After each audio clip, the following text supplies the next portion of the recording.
And yes, as you noticed, I've got the image taken from the Artemis from the furthest point that human beings have ever been from the planet Earth, with the planet, right, Earth, uh, uh, both looking like a moon to the moon and partially eclipsed, and just a tiny little, but I think quite alluring dot on the horizon, and the moon and with its many craters looming large. And I note for a moment, right? I don't know how you felt, but I, as the right capsule touchdown in the Pacific yesterday, felt a little bit of the feeling I felt in the 1960s and 70s when I was a wee kid watching this for the first time, which is not only pride in my country, but a certain um, solidarity with humankind. I don't think this is just a national accomplishment. It's worth noting it was an international team on the spacecraft, but more importantly, the technology, the ambition, and the relativizing perspective that escaping the confines of our planet opens for us.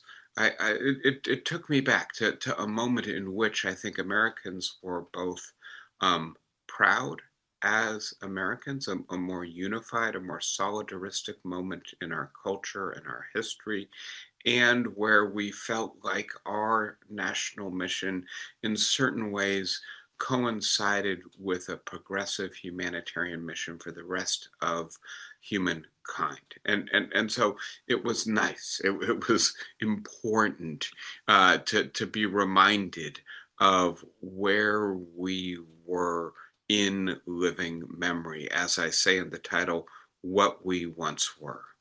And I'm going to juxtapose this with something I can't do any better or any worse than to read the President's of the United States words as he posted them to social media on the morning of Easter Sunday a week earlier.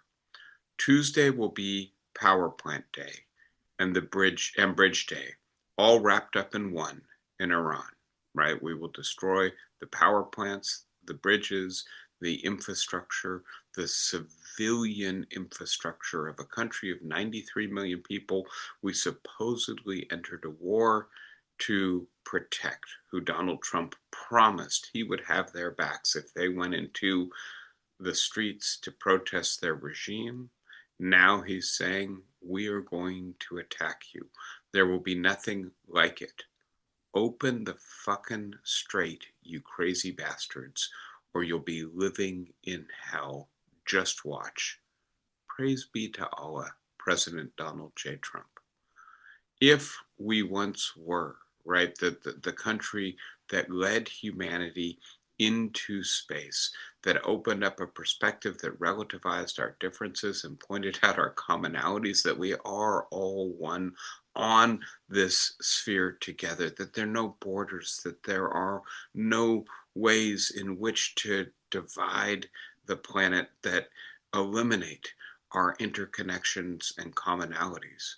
We are now led by a man who threatens the entire population of a large country in order to impose his will in a war of choice that he has made, that has predictably spiraled out of his control, and that he now is desperate to try to manage, right? This is criminal. This is immoral. This is grotesque, and it represents such a sharp juxtaposition with where we were, and in a sense, where we can still be. We're still doing some of the stuff that might possibly unite us, not only as Americans, but with the country. And so the question of what might we be? Are we doomed to simply transform into the identity of our lowest, one of our worst moments in our history, which was just a week ago? Or are we possibly able to chart a different course? So I have on the board the images of the celebration in Tehran.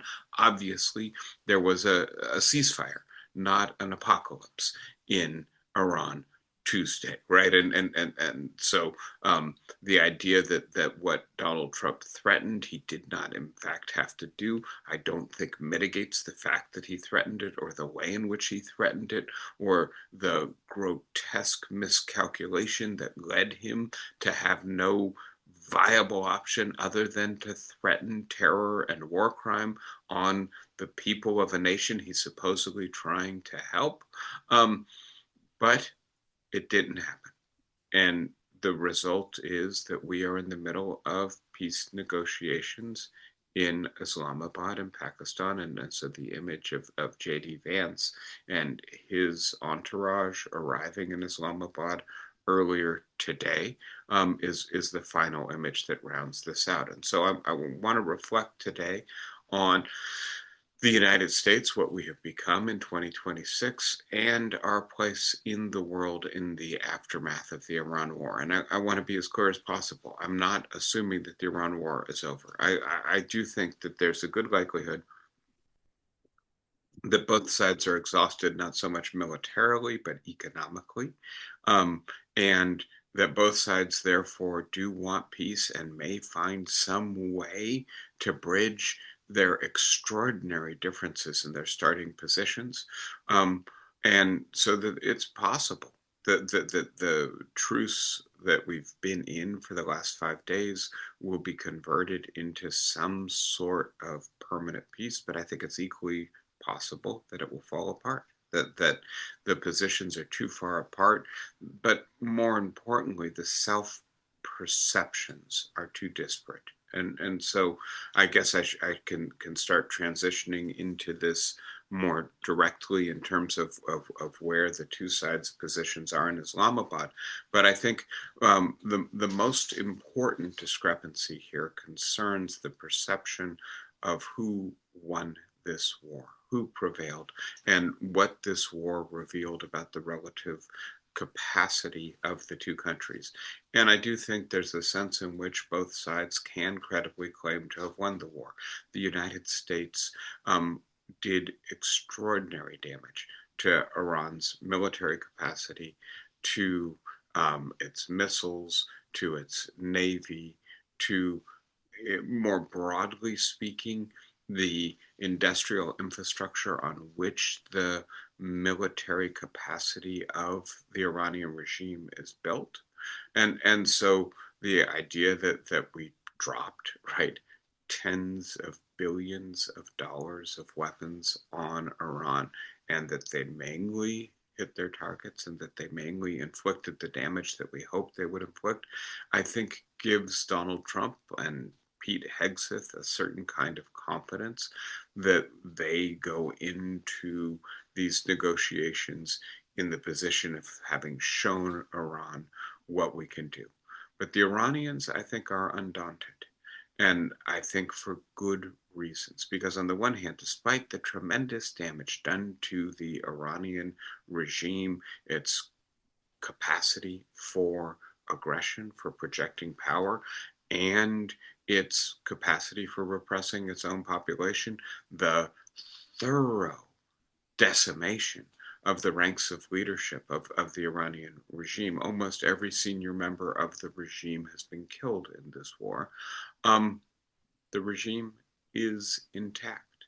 And really, the only military capacity that matters to the regime's ability to project power, its capacity to shut down the Strait of Hormuz, its capacity to continue to strike the petroleum extraction and desalination infrastructure of its neighbors, the fragile and exposed infrastructure of its neighbors, is sufficiently intact and appears beyond our capacity to totally degrade, right? And so if Iran's capacity has been diminished by 95%, I'm making that number up. I don't have any precise estimate for you. The remaining 5% is sufficient for it to have, in the language that international relation theories uses, escalation supremacy. It can do things to us that we cannot withstand, and we cannot do things to it to further escalate the war. It's the desperation so evident in the vulgar, immoral, criminal social media posts from Donald Trump, right, is the desperation of a man who knows that his adversary can damage him worse than he can damage it. And so he's threatening the only thing left for him to threaten, which is a criminal escalation of the war, a right completely intolerable um, abandonment of every principle that the United States has stood for a century now. That reflects the fact that Iran had survived, and that Iran's capacity to do the damage that we cannot withstand.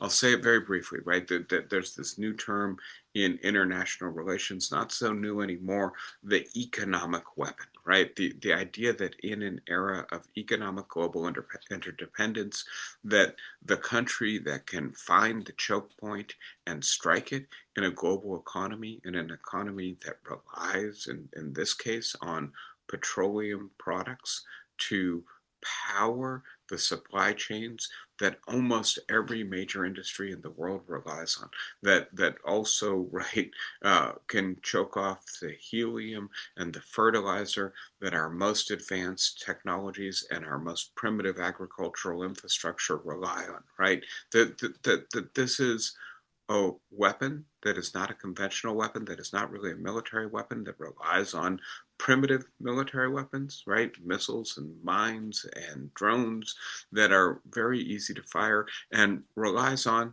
right, the completely asymmetrical nature of that damage that those weapons can cause to civilian transportation infrastructure. The cargo ships are not defended, right? They are easily damaged, easily sunk when they go ablaze, right? The companies that run them lose hundreds of millions of dollars, and then no insurance company will insure, and then no other ship will navigate the Strait of Hormuz. 200 ships need to go through that strait every day, and Iran needs to damage one a week to completely close it down, right? That's the nature of the power that our tremendous military might cannot diminish. And so both sides can credibly think they've won this war. In conventional military terms, the United States has. In the terms of economic weaponization of interdependence, Iran has won. And so Iran goes into this. I spoke last week with you of a Suez moment, right? A moment that reveals the superpower's basis for power not being what they thought it was, and calls into question, maybe, are they really still a superpower? Iran goes in with the thought that the United States cannot damage it in a way that prevents it from having escalation supremacy. So it's quite a strong position for the Iranians to go into these negotiations with. And yet, right, the United States really has completely destroyed Iran's military capacity. And, right, the fact is that I think Donald Trump is very attuned to the theatrics of power, right? And the idea that he needs to emerge from these peace negotiations the apparent winner, or else his credibility and his power domestically within his own party, with midterm elections coming up, but also clearly Donald Trump takes great pride and joy in being able to bully the world, right? The idea that he aims to make America great again, and it seems in his second term, as his capacity for domestic victory shrinks, that the main metric of greatness he's interested in is what we will talk about in terms of predatory hegemony, right? The idea that we're so powerful, we get to order the rest of the world around. Iran dared not to do what we wanted it to do. We rained hell down upon them, and now they have to accede to our demands, right? And I would just point out one or the other of these perceptions has to be wrong, right? They can't both be equally accurate. And so the idea that push comes to shove, um, how much longer does the Strait of Hormuz remain closed, right? So one of the big questions when we look at the profound differences is whether, when, and to what degree the Strait of Hormuz needs to be reopened, and I should say under what conditions as well. Is this, which is an international waterway, right? Not the territorial sovereign possession of any country, this strait, going to now be effectively controlled by a single country? And does the fact that Iran is now asserting, illegally, obviously, sovereignty over the strait mean that it is going to exercise unilateral, capricious control over the strait and extract from its piracy, which is what it really is if it makes this demand tribute? That it's going to charge $1 million, $2 million per ship that wants to pass through the Strait of Hormuz. Well, that is a fundamentally altered world. It's a world in which Iran is much more powerful, in which Iran is much richer, in which, right, the vaunted principle that the seas are free, the property of none, navigable by all, is no longer respected in one of the most vital waterways in the world. So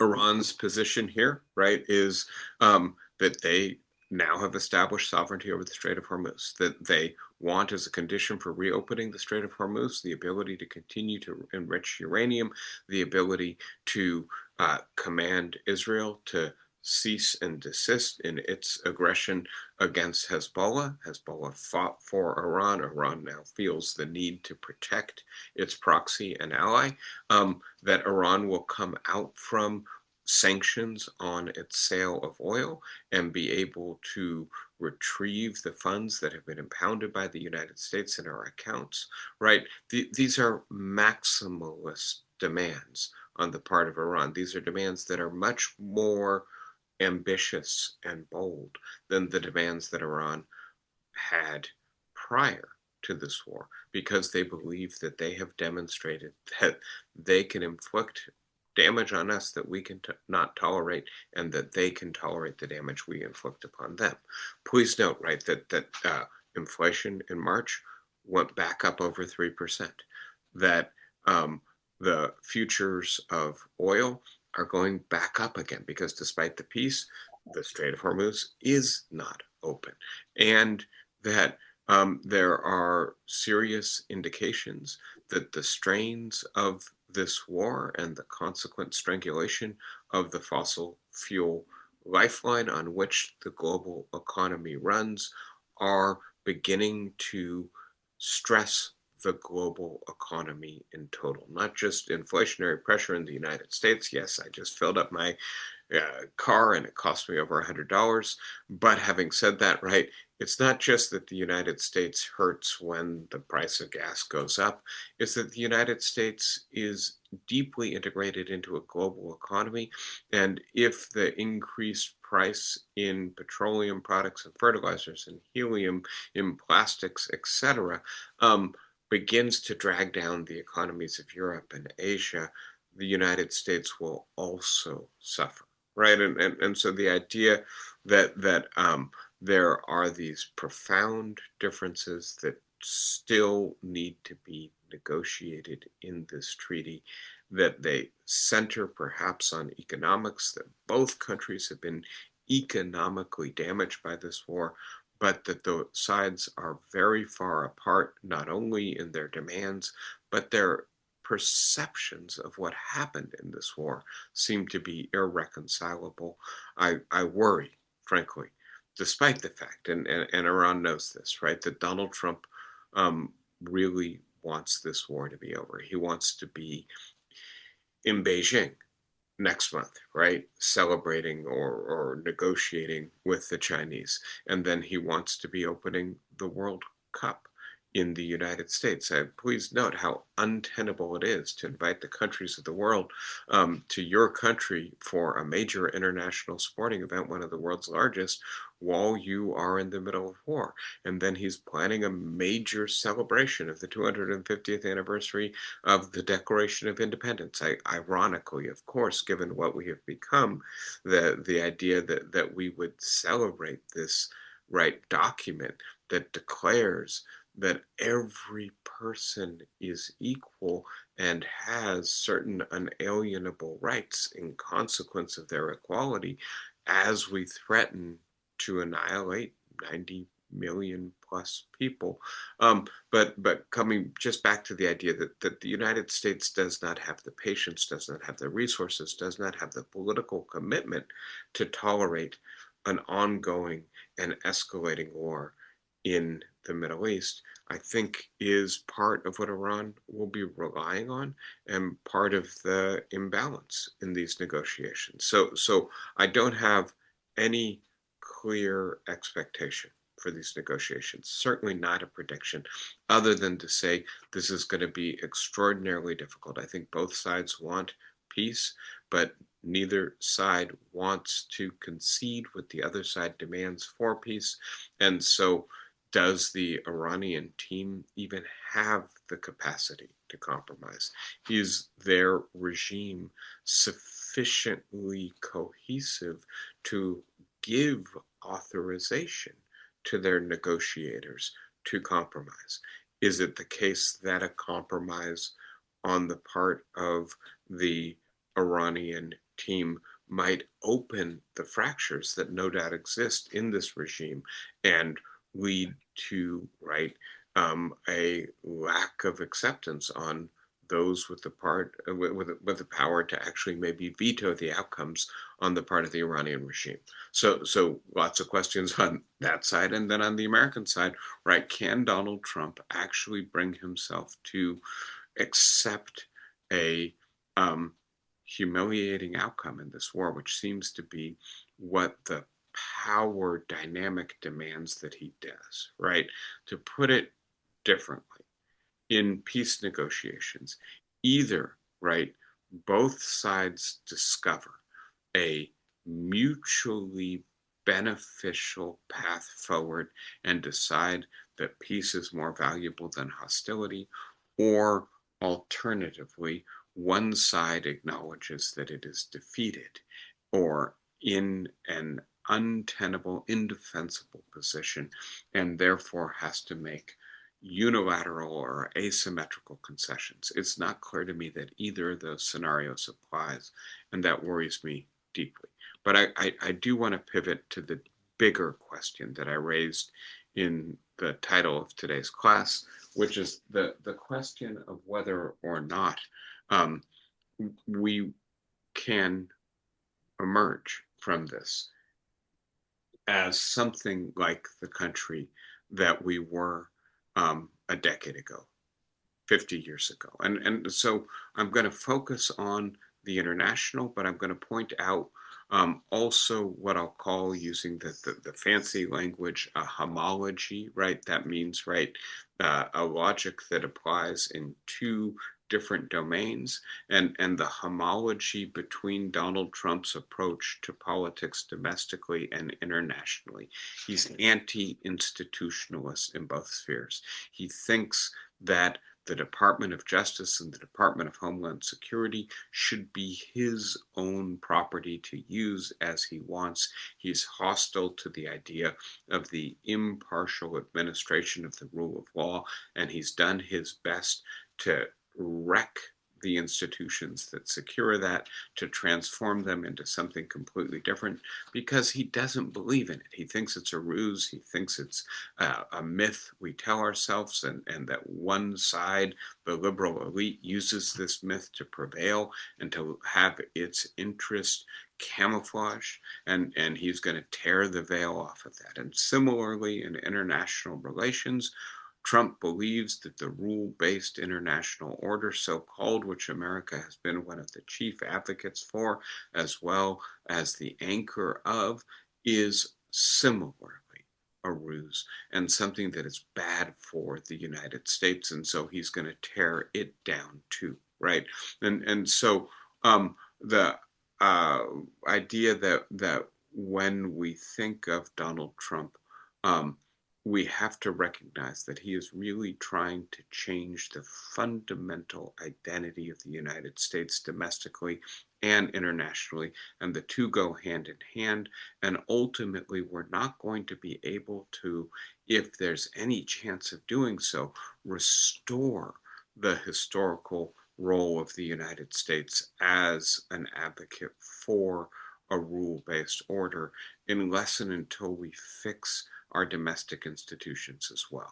But having said that, I'm going to focus internationally today.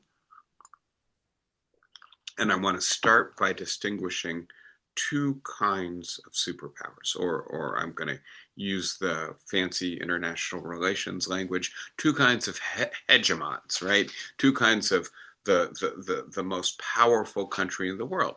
And in certain respects, I think the United States still remains the most powerful country in the world, although the idea that we just fought a fourth-rate power to a standstill, or a fourth-rate power just fought us to a standstill and actually enters the negotiations, apparently in certain respects more powerful than we do, does indicate the extraordinary limits of our power when we use it to try to simply impose our will on other countries. And so the idea that for most of the world's history, most countries that have been superpowers have been predatory hegemons, or have practiced predatory hegemony, right? And so this means a country has so much more power than another country that it can simply demand of that country that it bow to the stronger country's will.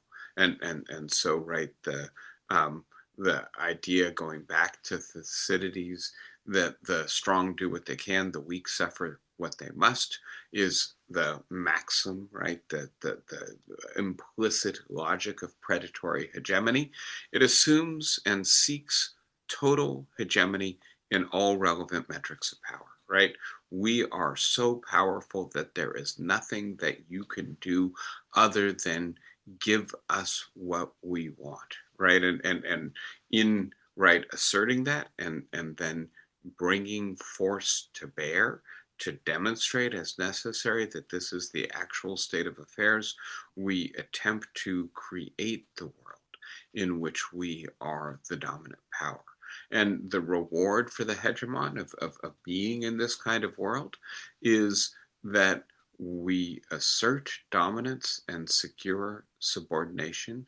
And this means that our interests are the interests that govern the world. Everything functions as to benefit us, and that includes extracting tribute from the rest of the world, or in the 20th century scenario, extracting resources, extracting right the primary resources of other countries, demanding that they enter the new world order, especially the neoliberal economic order, on our terms, right?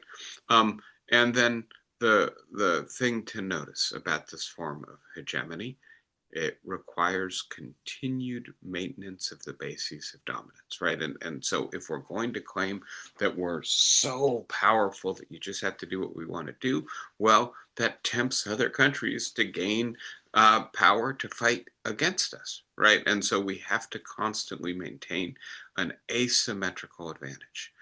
I want to be clear, right? This is Donald Trump's vision of what being a superpower, what making America great again means.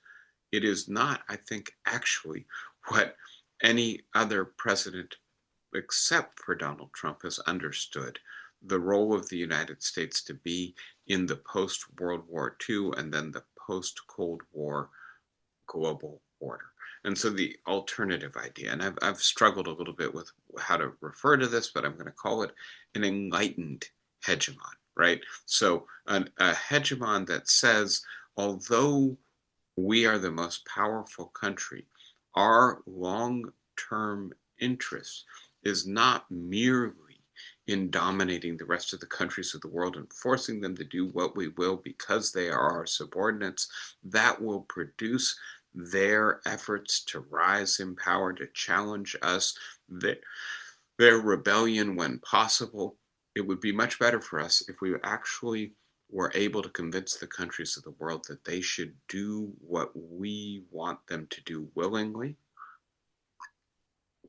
That may involve sacrificing some of our short-term interests, but in the long term, it may actually be best for us. And so the idea that our enlightened, long-term self-interest and the idea of a principled world order in which we don't just demand that things function to the maximal benefit of us, but as opposed to that, that we create institutions that are good for all, that will actually be better not only for everyone else, but for us in the long term.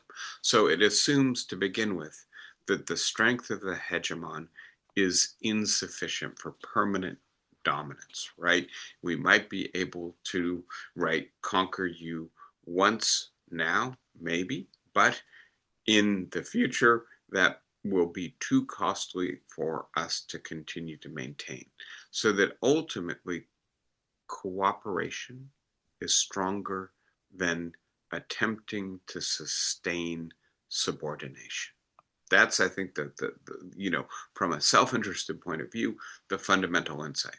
It therefore, right, this alternative view of what it is to be a superpower seeks to build institutions that credibly embody impartial, rule-based order, and to therefore create coalitions, alliances, institutions, and diplomacy, right? And this is what Donald Trump lost patience with Iran and seems to regard as a weak position, right? That why would we do that when we can simply put our fist down, demand that they comply with us, and if they don't, destroy them, right? So the alternatives, I hope, are relatively clear here, but I want to be a little bit more elaborate in my discussion of enlightened hegemony.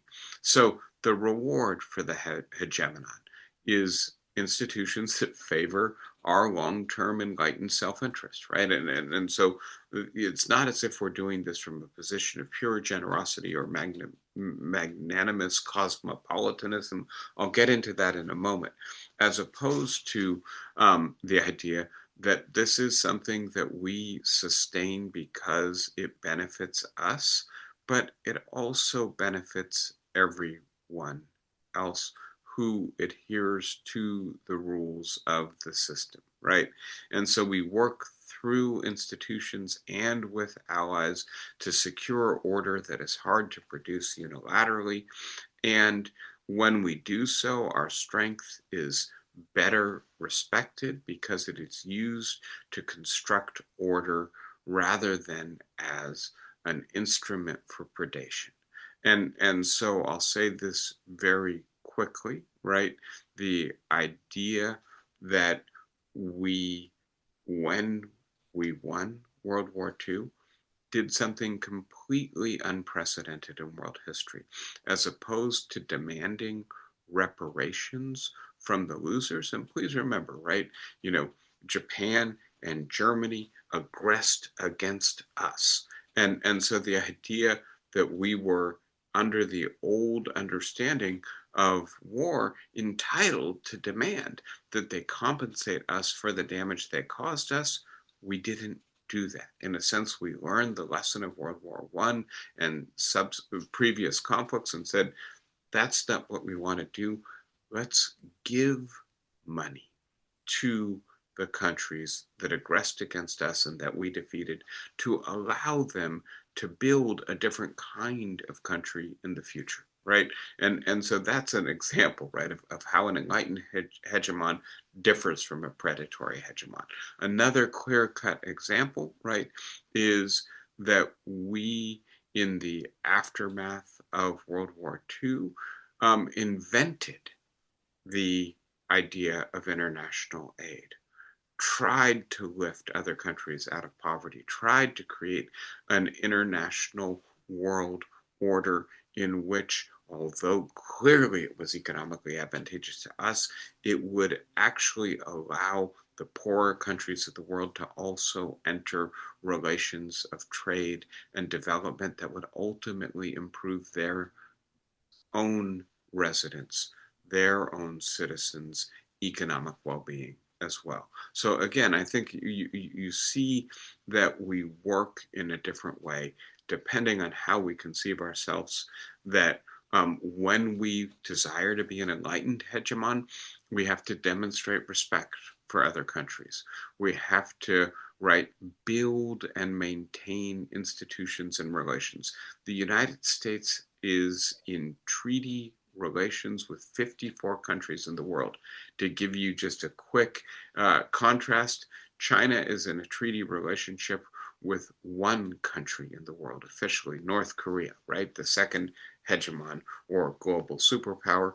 We have been completely different. And then we have to act in ways that create conditions for trust. We have to not just pay attention to our interests, but pay some attention to the reciprocal interests of those with whom we aim to cooperate and share the burdens of maintaining international order.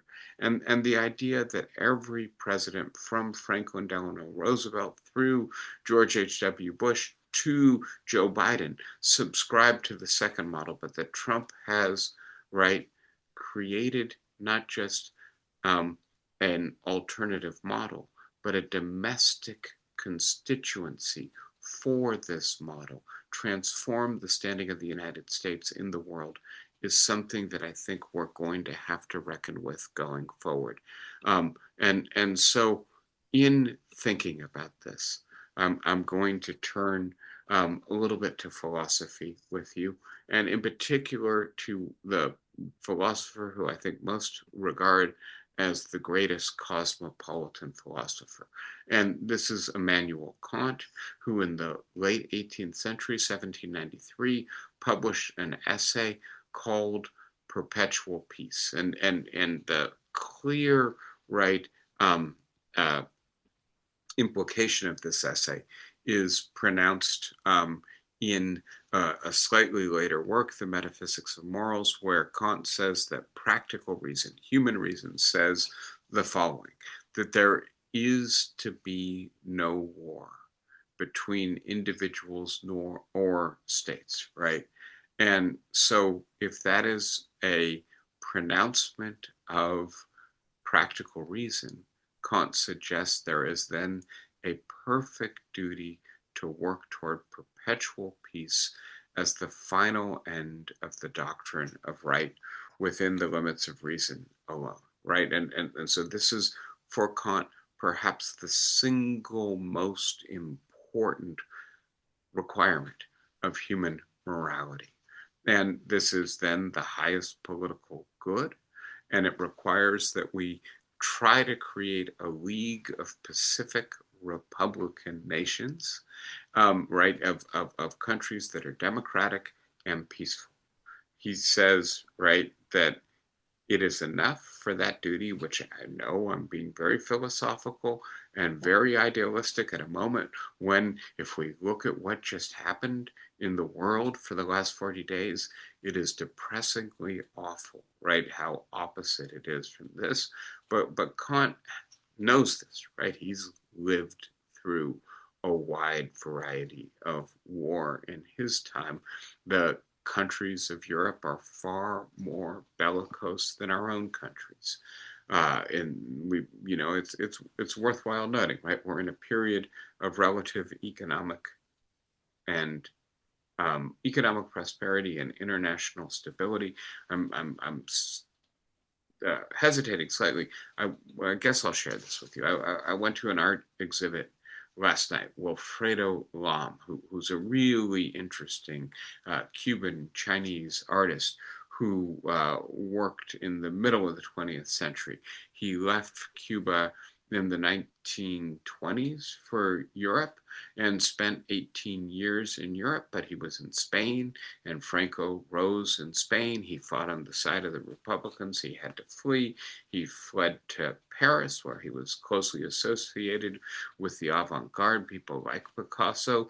And then, of course, the fascists took over in France, and so he fled to Marseille, eventually back to Cuba.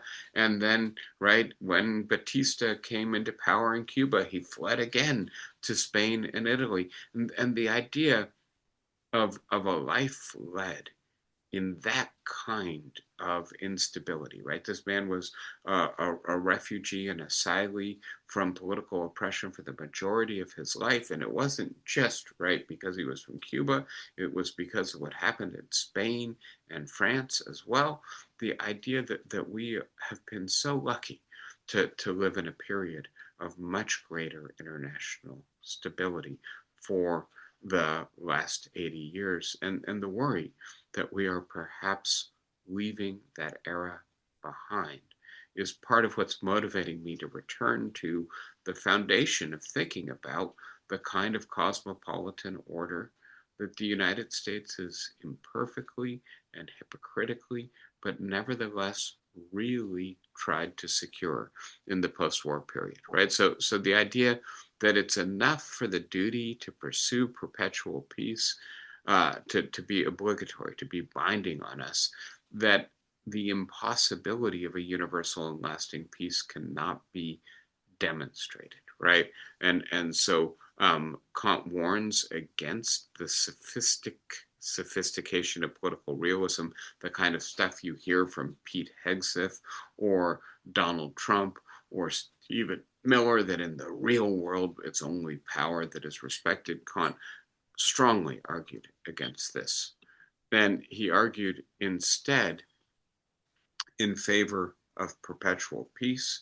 And he said there are three different articles that I think are essential if we're going to have perpetual peace. The first is that the civil constitution in every state shall be republican. And by republican, he meant what we mean when we say democratic. In other words, it'll be accountable to a sovereign people in that country. And Kant's reasoning here was simple, straightforward, right? That democratic people are much more reluctant to go to war than are absolutists or unilateral leaders. Unilateral leaders go to war out of vanity, out of grandiosity, out of miscalculation, but the people who are actually going to have to bear the cost in blood and treasure of the war, the people of the country, are much less likely to fall prey to those kinds of temptations, much more reluctant to risk their own children's lives, to have to cough up the taxes to pay for the war. And so note, right, that the idea that there is a domestic legal requirement here. And I'll say this very quickly, right? I think if we were in a parliamentary system of government, Donald Trump would probably be losing a vote of confidence in the near future, right? This was a catastrophic and also just an incredibly stupid expedition he took the country on. And his conduct in it has disqualified him for the leadership of our country. The idea that he has threatened war crimes, the idea that he is so incoherent in his messaging, so obviously cornered, boxed in, and incapable of thinking his way out of the problem he has created for himself, shows him to be incapacitated, disqualified, incapable to lead our country. And yet, frankly, we have no meaningful way of removing him because our democracy is exhausted, is defective. And so we need to recognize, right, that the root of effective global politics, of peaceful politics, is in part domestic. The second definitive article for perpetual peace: the right of nations shall be based on a federalism of free states. And the idea, and I will say this briefly without going into the text, that Kant felt that one of the fundamental duties of morality was to be in legal relations, and that is relations between individuals, because if you're not in a relationship where your legal rights are clear, you always worry that the other side may aggress against you, so you need that legal standing. And then he said the same thing about nations. We need law to secure the right standing of every nation, to make it clear that there is not going to be aggression against them, so that they do not have to act in ways that anticipate aggression, that is to say, in militaristic, bellicose ways. Finally, right, cosmopolitan rights shall be limited to the conditions of universal hospitality. Kant basically said we live on a globe, going back to Artemis, the image that we started with, and that every person has a right to move across the boundaries of the globe, and that while that may not be a legal right to citizenship, it is a right, particularly when in duress, to come to another country. So I'll say this quickly about Kant's three levels of law, right? That we need domestic law, international law, and cosmopolitan ideas or right, and that we need all three of them. And I think as we think about what the United States tried to do in the world, right, the idea that we tried to exemplify democracy domestically, and we obviously did it in many respects very poorly. But we saw ourselves as potentially an example onto the world. And sometimes that can be, right, in and of itself, an impetus to continue to make progress in that project.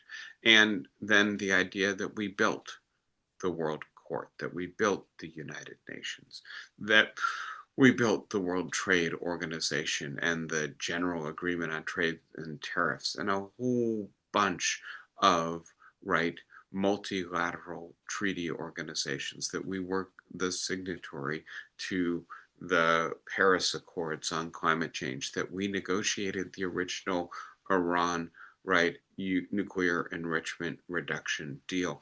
These are all, I think, aspects of the way in which the United States tried to contribute to the building of a rule-based international order, and very often hypocritically manipulated that order in ways that were advantageous to us and our country. We may very well be surrendering the imperious advantage that comes with being the currency of the world as a result of this war. I think that the kinds of economic damage this war may do to our country will take years to manifest, but we're seeing right now oil deals being demarcated in euros and yen, and not simply in dollars, right? And so that's a major change. So this was a world order that was advantageous to us, but not in the way that a predatory hegemon demands, right? It doesn't matter to us what your interests are. We're going to do to you what we want to do to you because we have the power to do it to you.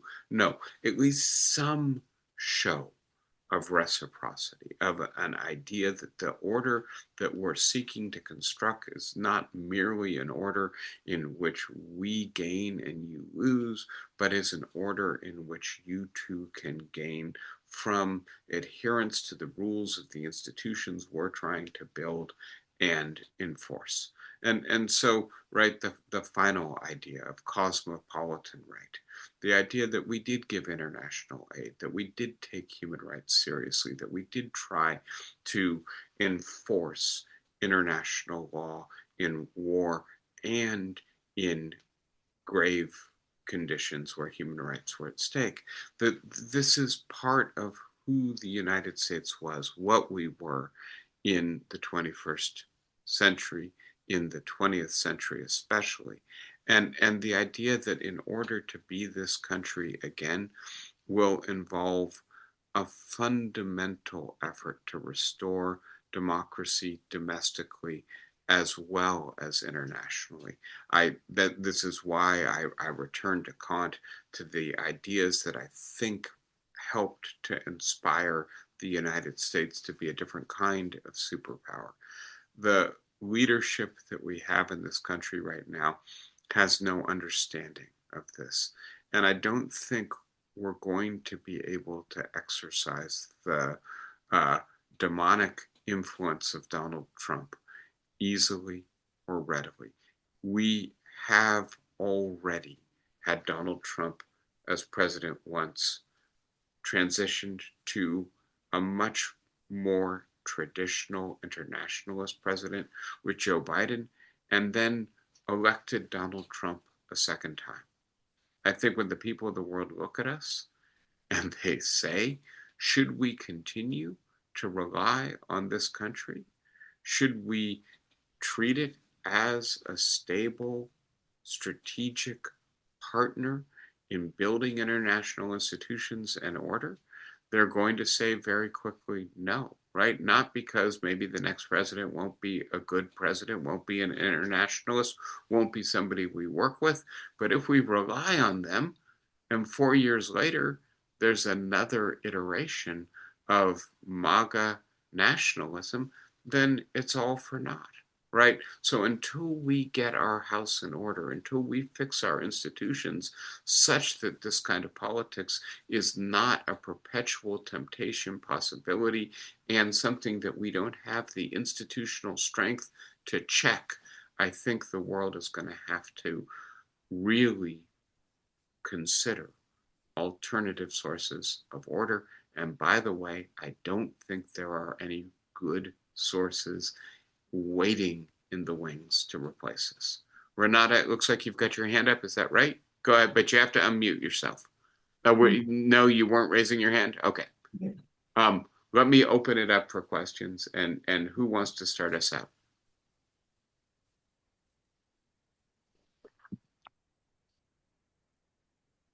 Renata, are you talking? Because if so, you're still muted. It looks to me like maybe you are. No, I'm not talking. I'm only supposed to hold my hand up because sorry. Okay. Yes, you keep doing that, and I won't misinterpret it going forward. Okay, good. Thank you. You bet, of course. Who would like to start us off? Barbara, go ahead. A tiny question.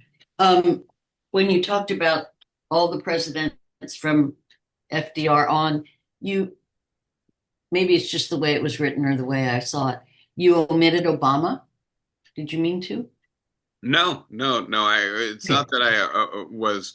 I admitted Clinton and I admitted Reagan. I admitted Nixon, right? And in each of their ways, they played roles in building, sustaining, carrying forward this more cosmopolitan model. And so no, I certainly do not exempt or consider Obama to not be part of that cast. Yeah. If there aren't questions, I'm going to add one more thing here, and there's so much we could talk about. I'm sorry, as I often do, I've got far more slides than I have time, far more ideas than time, and so I was going to Well, I have prepared to talk about, right, how this is going to change and damage the reputation of the United States, how us transitioning from being an enlightened to a predatory hegemon is going to cause the whole world to recalculate, but also just, how stupid we've been in our exercise of power and how much we've abused our erstwhile allies.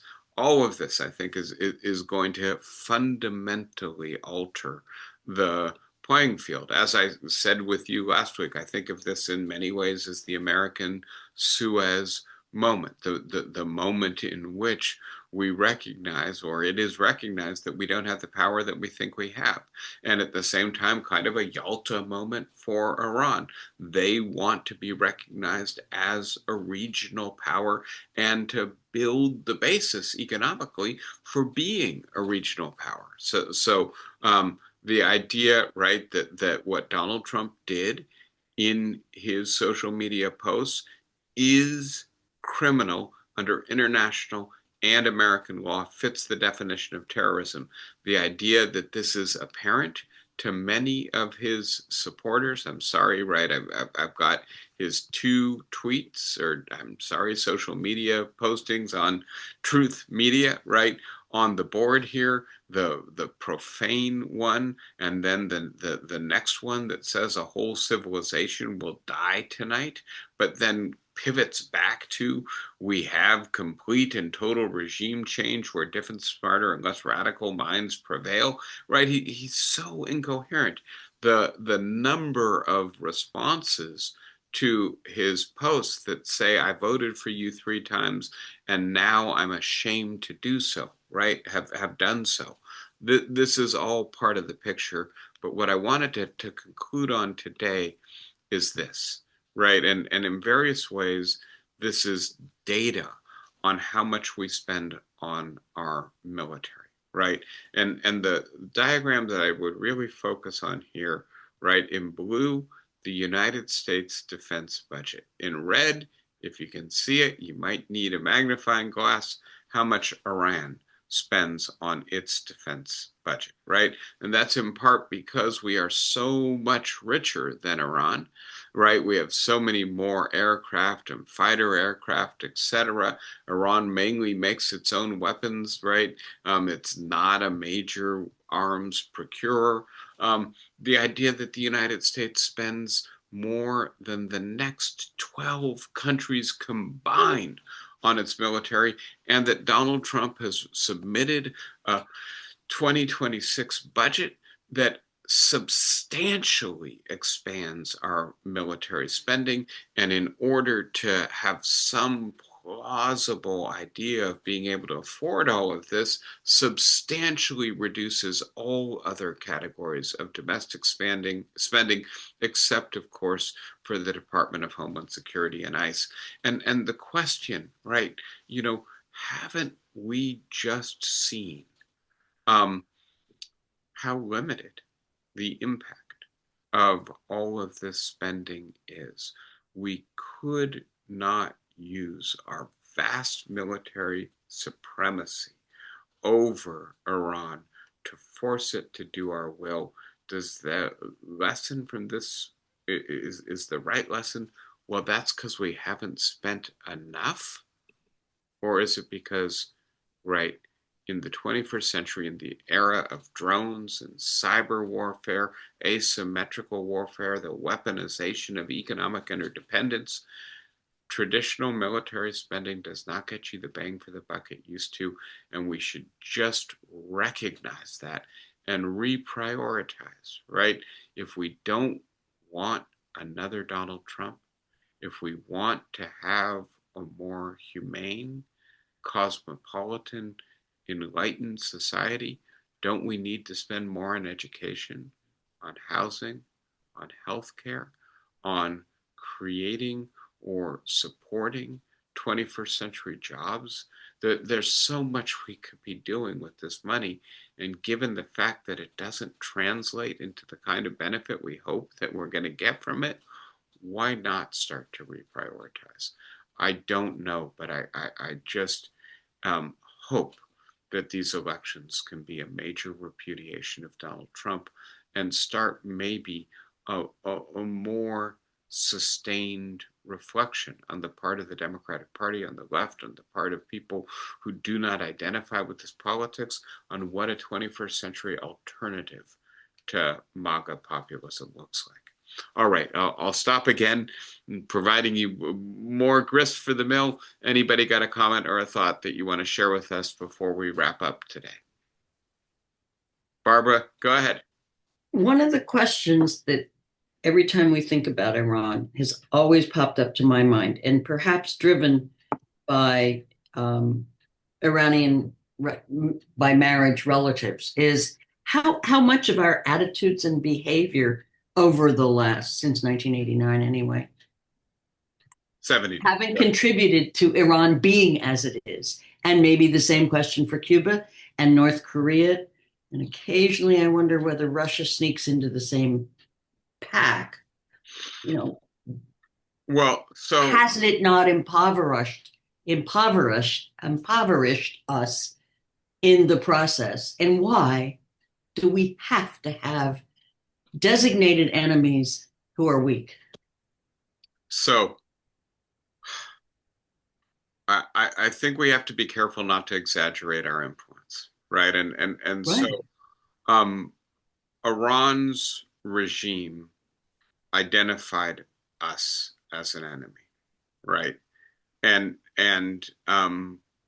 it seems to be foundational to the ideology of the Islamic Republic that it is opposed to the United States and opposed to Israel's very existence, right? And so, given our longstanding alliance with Israel, it's hard for us to be other than hostile to Iran, and we reciprocate its hostility.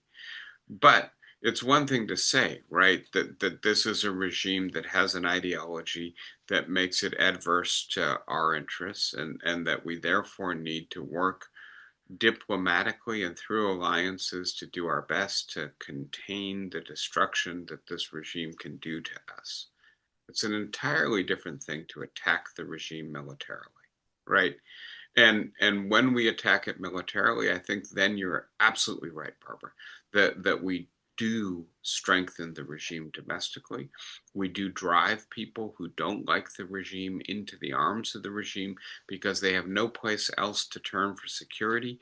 And in particular, when we do it in the crass, immoral, imperial way that our government has conducted this war with Pete Hegseth, a so-called crusader, right, issuing Christian prayers and taking credit giving credit to Jesus and God for our victory in this war, right? The Iranians really see it as a civilizational attack, and they want, more than they want a better government, to not be completely conquered or subject to conquest by a country that has a different religion, a different culture, and has a long history of neo-colonial overreach, right? And so yes, I do think there's a sense in which at least this most recent war is likely to strengthen the regime. Barbara, there was a second half to your question. Refresh my memory. Is it hasn't our pursuit, not just the last few weeks, but before that, the whole attitude and building up of the military with these tiny enemies in mind, although you got to put Russia in the picture, it's I can't say the word, impoverished us. Yes. Beyond what it should. And look, I mean, it's interesting that Donald Trump campaigned on the idea that we can't afford to be the policeman of the world, that we have had too many forever wars, and that we need to concentrate on getting our domestic house in order, on right doing things that support our own citizens, America first, so called, right? And so yeah, I think not only is that correct, but it's then deeply ironic that the person who launched us into this misadventure is exactly the person who got to the presidency, actually saying things that lead you to believe that he would not do this kind of stuff. Sandy, I think you had your hand up. Go ahead. I don't know if I'm going to be able to express this properly, but we're so far from the cosmopolitan model, and we still have 2.5 years or more left. I think things are going to get much, much worse because Trump is a master of distraction. So when things calm down with Iran temporarily, what does he do? He puts up this obnoxious model of the arch that he's going to build. So then people get outraged about that. So as soon as that's over, then we're going to get another outrage. It's one outrage after the other, which is a distraction from the Epstein files. And I just can't imagine where the Cuba is going to be next. Yeah, Cuba. So I'll say this quickly.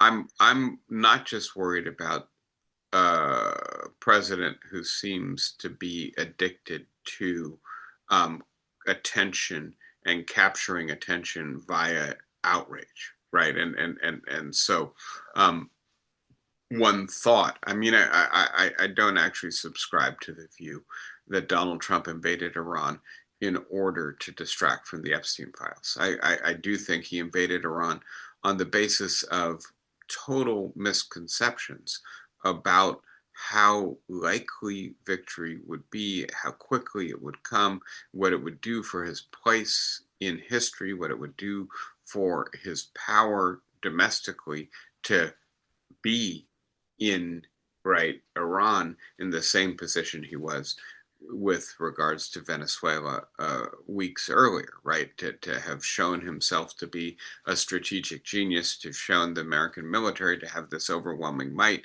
and to be able to extract the political and economic capital that comes with that, right? So I don't view this as mere distraction politics in Iran. But having said that, I will point out that one of the things I think underpins the unhinged nature of the social media posts and his conduct during the war is that Donald Trump does not play defense very effectively at all. That Donald Trump does not like losing. He seems to have a deep fear of loss or compromise as humiliation. He seems deep down to have the bully's fragile need to constantly demonstrate dominance, right? And so I deeply worry that the next 3 or almost 3 years will be a period of Donald Trump being constantly placed in a position that brings out the very worst in him, and that he has tremendous power and currently no effective checks on the exercise of that power.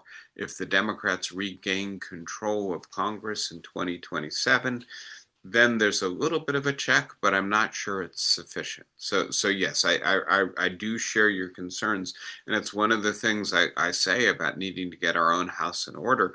I do think the parliamentary system and the way in which the parliamentary system allows for an easy removal of a leader who has betrayed the trust delegated to him, the power invested in his office, gives a better opportunity for the people to have an exercise of sovereignty in conditions like this. And so yes, the idea that our ability to be a cosmopolitan power depends on our ability to restore the functionality of our democracy, and that it's really obviously dysfunctional. They go together in this historical moment. Thank you, Sandy. Mary, it looks like you've got your hand up. I was just wondering if you think there's any chance if the Democrats get in of his getting impeached. I think there's a good chance, and I'm sorry, you go by Mimi, right?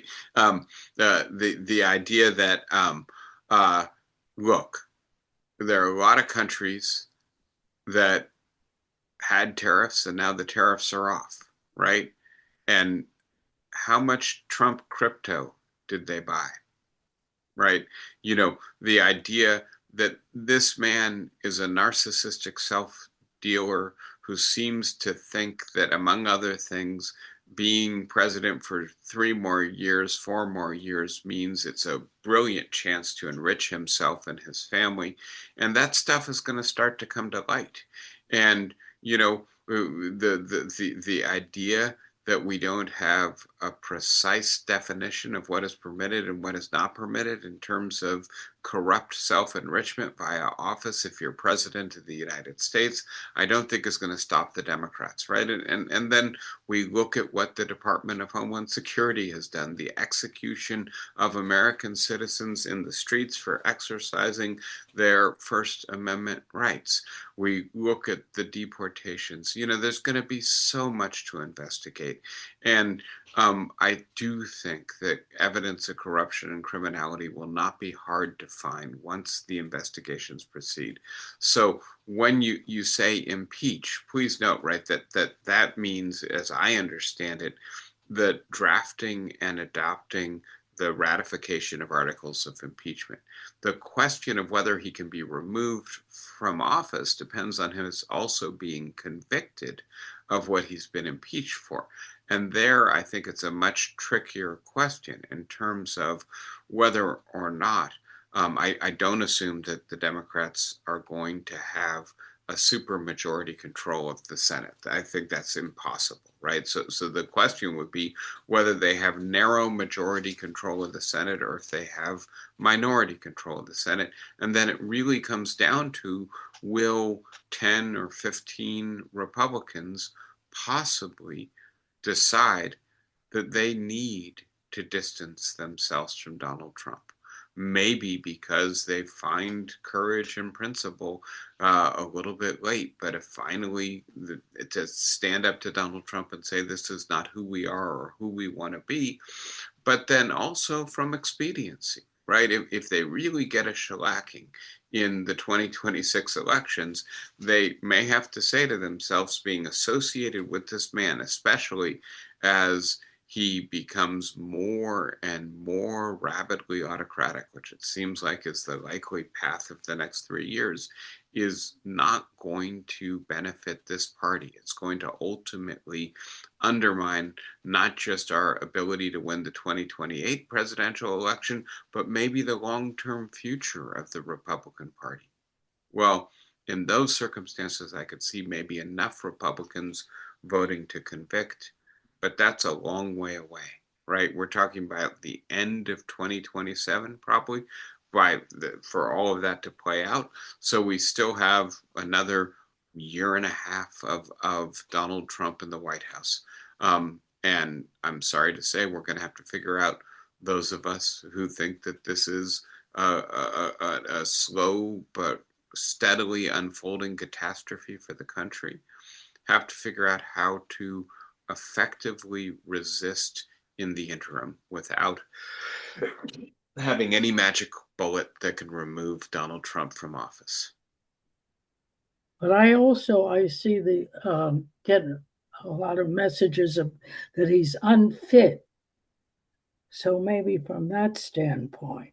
So that would be more an Article 25 impeachment, right? The 25th Amendment impeachment, I'm sorry.